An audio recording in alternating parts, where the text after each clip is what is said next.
दोस्तों, सहायक अध्यापकों यानी पारा शिक्षकों के आकलन परीक्षा 2022 के लिए जो हिंदी विषय में कुछ प्रश्न हैं, ये प्रश्नोत्तर हैं, इनको यदि हम कर लेते हैं तो हमारा कंटेंट जो है बढ़ सकता है। और ये सारे जो हैं बहुत बहुत इम्पोर्टेंट, ठीक है ना, वेरी वेरी इम्पोर्टेंट प्रश्न हैं। इनको हम लोग अगर कर लेते हैं तो हमें आगे चल के काफ़ी फायदा होगा। तो पहला क्वेश्चन है, हिंदी भाषा के वर्ण। हिंदी भाषा के वर्ण हैं, कितने वर्ण हैं? क अ से लेकर ऐसे तो ज्ञ तक, ठीक है ना, इसके बाद ढ और अढ़, ठीक है। लेकिन इसमें आपका स्वर और व्यंजन, स्वर और व्यंजन में, स्वर और व्यंजन में आपको संयुक्त अक्षर भी है, संयुक्त वर्ण भी है। तो यहाँ पर पूछा जा रहा, लॉजिक थोड़ा सा ये है कि हिंदी भाषा के वर्ण हैं, संयुक्त वर्ण नहीं पूछा जा रहा, इसलिए आंसर होगा आपका अ से ह तक, क्योंकि ह अक्ष, त्र, अज्ञ, ह अक्ष, त्र, ज्ञ और स्र, ये चार जो है ये संयुक्त अक्षर हैं, ठीक है ना। तो ह तक ही वर्ण हम लोग कहेंगे। तो आंसर होगा आपका, आंसर होगा ग, अ से ह तक। घी कौन, दूसरी जो प्रश्न है वो है, घी कौन सी संज्ञा है? तो दोस्तों, घी जो है, जिसे हम, ऐसा शब्द है जो संज्ञा के भेदों में द्रव्यवाचक है, क्योंकि द्रव्यवाचक संज्ञा उसे कहा जाता है जिसको मापा जा सके, ठीक है ना, तौला जा सके, तौला जा सके, ठीक है। जैसे सारे धातु वगैरह जो भी हैं, जैसे तांबा, पीतल है, और द्रव्य में दूध, पेट्रोल, जल, सारा चीज़ जो नापा जा सके, तौला जा सके, उसे हम लोग कहते हैं द्रव्यवाचक संज्ञा के अंतर्गत रखा जाता है। तो घी जो है ये द्रव्यवाचक है, ठीक है। आंसर होगा आपका घ। तीसरा क्वेश्चन, बंधुत्व किस प्रकार की संज्ञा का उदाहरण है? ये भाववाचक है, क्योंकि ऐसा संज्ञा या ऐसा शब्द जिससे किसी गुण का, विशेषण का, विशेषता बतलाने वाला, किसी के गुण को या दोष को बताने वाला हो, तो वो भाववाचक होता है। यानी बंधुत्व जो होगा भाववाचक संज्ञा। आंसर ख है। चौथा है, हिंदी वर्णमाला में संयुक्त व्यंजनों की कितनी संख्या है? व्यंजन अभी थोड़ी देर पहले बताया गया कि संयुक्त छ, अक्ष, त्र, ज्ञ और एक है स्र, यानी कि चार जो है ये संयुक्त वर्ण है, ठीक है ना। संयुक्त वर्ण है, इसलिए हिंदी वर्णमाला में संयुक्त व्यंजनों की संख्या ग, 4 है। पांचवा क्वेश्चन, व्यक्तिवाचक, भाववाचक, जातिवाचक संज्ञाओं का, सॉरी ये संज्ञा होगा, ठीक है ना, संज्ञाओं का सही क्रम। तो व्यक्तिवाचक पहले, किसी व्यक्ति या स्थान का नाम होना चाहिए, तो दैनिक जागरण ये नाम हो गया, ठीक है।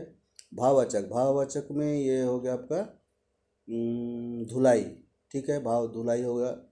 जातिवाचक में ऐसा तूफान तो कौन सा तूफान, टाइफून है या लिली है, या अलग अलग तूफानों के नाम होते हैं, तो ये जातिवाचक है, ठीक है। तो आंसर होगा, अच्छा दूसरा आंसर क ही होगा इसमें, क्योंकि ख नंबर देखिए, तूफान ये हो गया जातिवाचक, दैनिक व्यक्तिवाचक, तो ये पहले व्यक्तिवाचक, फिर भाववाचक, फिर जातिवाचक होना चाहिए। तो आंसर होगा आपका क नंबर, दैनिक जागरण, धुलाई और तूफान। ठीक है दोस्तों, इस प्रकार से हम लोग आगे और बढ़ेंगे। 6 नंबर क्वेश्चन, चिड़िया शब्द का बहुवचन क्या होगा? चिड़िया शब्द का बहुवचन क्या होगा? तो चिड़िया शब्द का बहुवचन जो होगा, चिड़ियाओं नहीं होगा, ठीक है ना, चिड़ियों नहीं होगा, ये भी नहीं होगा, चिड़ियाओं नहीं होगा, ये सभी नहीं होगा, ये होगा चिड़िया, ठीक है, चिड़िया का चिड़िया होता है। 7वां नंबर क्वेश्चन है, 7वां नंबर क्वेश्चन जो है उसको हम लोग देखेंगे।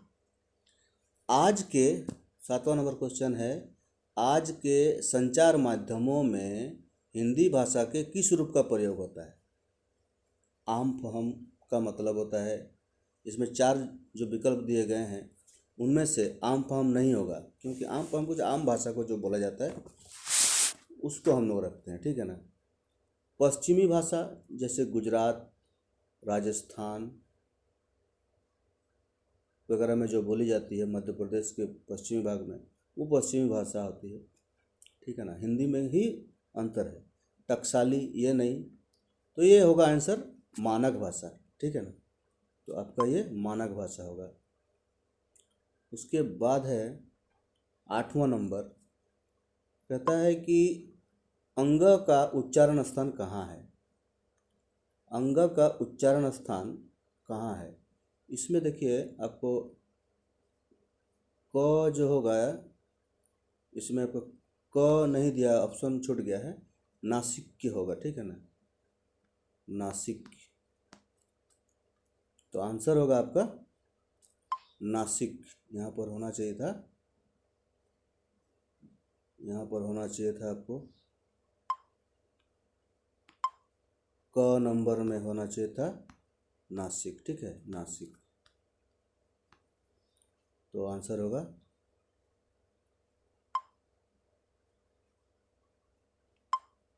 उसके बाद है 9 नंबर, गीता हाथ से मारती है, ठीक है ना, गीता हाथ से मारती है, इस वाक्य में कौन सा कारक है?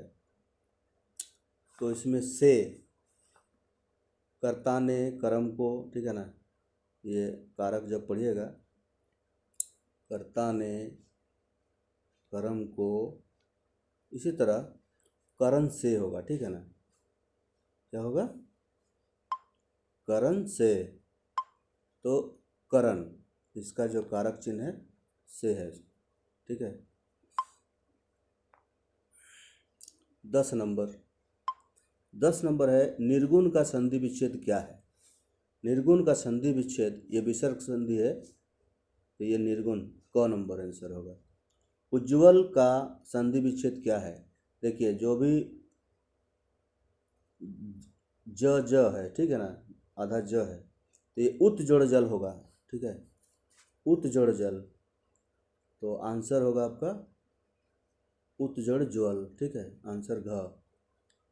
रातों रात में कौन सा समास है? रातों रात, ठीक है, यथाशक्ति, अवयवी भाव, दोनों शब्दों के मिलने के बाद माने उत्तर पद की प्रधानता होती है इसमें, इसलिए। वक्रतुंड 13 नंबर, वक्रतुंड शब्द में समास है, ठीक है ना, वक्रतुंड शब्द में कौन सा समास है? इसमें होगा, देखिए कि दोनों पदों को मिलने के बाद जब कोई तीसरा माने निकलता है या फिर उसका अर्थ निकलता है, तो ये होता है बहुब्रीहि। जैसे वक्रतुंड गणेश को बोला जाता है, ठीक है ना, वक्र और तुंड, मुड़ा मुड़ा हुआ जिसका सूंड है उसको हम लोग बहुब्रीहि में रखेंगे, ठीक है ना। 14 नंबर, निर्भय में कौन सा समास है? निर्भय में अभी, देखिए अवयव लगा हुआ आगे, इसलिए अवयवी भाव। 15 नंबर, दर्प शब्द का पर्यायवाची शब्द क्या? दर्प, मैं तेरे दर्प को चूर चूर कर दूंगा। दर्प में घमंड, ठीक है ना, यानी अहंकार, घ। 16, बाघ शब्द का पर्यायवाची शब्द क्या है? प्रकाश तो हम जानते ही हैं, अली मने भंवरा होता है, द्युति मने अलग ही होता है उसका, यानी शार्दुल। आंसर क्या होगा? शार्दुल। शार्दुल का मतलब बाघ होता है।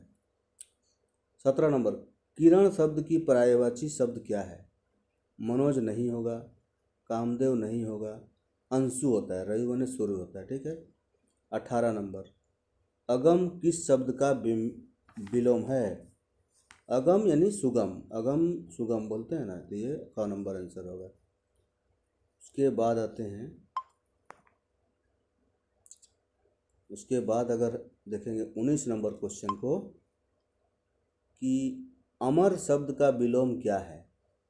अमर का शब्द का मृत्यु नहीं होगा, ठीक है ना। आप सभी सोच रहे होंगे कि मृत्यु होगा, नहीं होगा, ठीक है ना। मृत्य होगा, ठीक है, मर्त्य, मर्त्य, ठीक है, मृत्यु नहीं होगा, ठीक। तो आंसर हो जाएगा ख। 20 अभिजात्य का विलोम शब्द होगा अभिजात वर्ग, ठीक है ना। इसका शब्द होगा अकुलीन। अकुलीन का मतलब जो कुलीन नहीं है, सम्रांत तो है लेकिन अकुलीन है, ठीक है, अकुलीन नहीं है, अभिजात्य बोला जाता है। अभिजात्य का मतलब बहुत ही समृद्ध व्यक्ति, ठीक है ना। 21 है जिसके पास कुछ भी ना हो क्या कहा जाता है। जिसके पास कुछ भी नहीं है, गरीब तो हम नहीं बोलेंगे, ठीक है ना। दरिद्र भी वही मतलब होता है, विनीत का मतलब भी वही होता है, लेकिन अकिंचन, अकिंचन का मतलब होता है जिसके पास कुछ ना हो, ठीक है ना। तो आंसर होगा आपका, आंसर हो जाएगा आपका अकिंचन, आंसर होगा ग। 22 नंबर, वह कवि जो तत्काल कविता करने में कुशल हो क्या कहलाता है। उसको हम आंसू कवि बोलते हैं, ठीक है ना। जो तत्काल खड़े खड़े या कहीं भी किसी के डिमांड पर या अपने स्वयं कोई कविता तुरंत लिख लेता है या बोल लेता है तो उसको हम लोग आंसू कवि बोलते हैं। 23 नंबर, जो शीघ्र प्रसन्न हो जाए क्या कहलाता है। तुरंत प्रसन्न हो जाता है, खुश हो जाता है। प्रसन्नचित्त नहीं बोलेंगे, प्रसन्न भी नहीं बोलेंगे, प्रसन्नता भी नहीं बोलेंगे, आशुतोष बोलेंगे। क्या बोलेंगे, आशुतोष। देखिए दोस्तों, ये जो प्रश्न सब है जितना है इसमें थोड़ा सा अलग तरह का लग रहा है, आपको लगेगा कि ये क्वेश्चन हो, इस क्वेश्चन का ये आंसर होगा, लेकिन ऐसा नहीं है। क्योंकि शाब्द हिंदी में, हिंदी सबसे कठिन विषय माना जाता है, माने ना। ये जो लैंग्वेज पेपर है ये बहुत कठिन है, इसलिए इसको अब थोड़ा थोड़ा सा ध्यान से देखिएगा। जो शीघ्र प्रसन्न हो जाता है, जैसे 23 नंबर क्वेश्चन, जो शीघ्र प्रसन्न हो जाता है क्या कहलाता है। तो प्रसन्नता होगा आपको, ये तीनों ही टिक, तीनों में ही ज़्यादातर लोग टिक मारेंगे, लेकिन ऐसा नहीं है। आशुतोष का मतलब होता है कि वो बहुत जल्दी शीघ्रता से वो खुश हो जाने वाला व्यक्ति। तो आंसर होगा आपका ये, ठीक है। उसके बाद आगे चलते हैं। आगे बोला जा रहा है कि 24 नंबर क्वेश्चन, उल्लंघन में उपसर्ग है क्या। उल्लंघन, जहाँ आधा ल और ल या आधा ज आधा ये हो तो उसकी जगह त हो जाता है, यानी कि आपको उत होना चाहिए, उत। तो 23 नंबर का जो आंसर होगा 24 नंबर का, वो होगा आपका ग, ठीक है, उत। उत लगा हुआ है, उत और उल्लंघन, उल्लंघन हो जाएगा। तो 25 नंबर है आपका अध्ययन में उपसर्ग। तो अध्ययन में उपसर्ग जो है अधि है, ठीक है, अधि है। उपसर्ग उसे कहते हैं जो किसी शब्द के पहले आता है, और प्रत्यय उसे कहते हैं, उपसर्ग और प्रत्यय में यही अंतर है कि शब्द के आगे लगता है, ठीक है ना। शब्द के, ये शब्द है मान लीजिए, इसके पहले लगेगा तो उपसर्ग, ठीक है, और पीछे लगेगा तो प्रत्यय। ये सभी जानते हैं दोस्तों, आप सभी शिक्षक हैं, आपको भली भांति जानकारी है, लेकिन इसको, ये मेरा मेन मकसद ये है कि आपको प्रश्न जो है वो आपके लेवल का हो, ठीक है ना, इसलिए इसको बताया जा रहा है। बाकी आप सभी जानते हैं। उसके बाद है आपका ये क्वेश्चन का जो है आंसर दिया गया है यहाँ पर, आप लोग मिलान करके देख लीजिए। इस चीज़ को आप लोग जिसमें जो अच्छा लगेगा ना उसको आप लोग लिख लीजिएगा कहीं पर, जैसे आशुतोष वाला थोड़ा इम्पोर्टेंट लग रहा है, ठीक है ना दोस्तों। तो सर लोग सभी को मेरा नमस्कार। ये वीडियो को आप देखें, इसके लिए बहुत बहुत धन्यवाद। अपने दोस्तों को भी शेयर कीजिए और सब्सक्राइब कर दीजिए, ठीक है ना, ठीक है। एज ए टीचर मैं आपको इस तरह के और वीडियो देता रहूँगा, ठीक है। विभिन्न विषयों में 4 प्रकार के जो आपको पूछे जाएंगे, SST, EVS भी बोल रहे हैं इसको, ठीक है ना, ये हुआ हिंदी, सभी विषयों में 100 नंबर का आपको जो प्रश्न पूछा जाएगा, इसमें सभी पेपर को मैं धीरे धीरे आपके पास ला रहा हूँ, ठीक है ना। तो वीडियो देखते रहिए और शेयर कीजिए, अपने दोस्तों को शेयर कीजिए और सभी सहायक अध्यापकों को बोलिए कि ये इस वीडियो को देखें और लाभ उठाए, ठीक है ना दोस्तों। नमस्कार, ठीक है तब, गुड मॉर्निंग।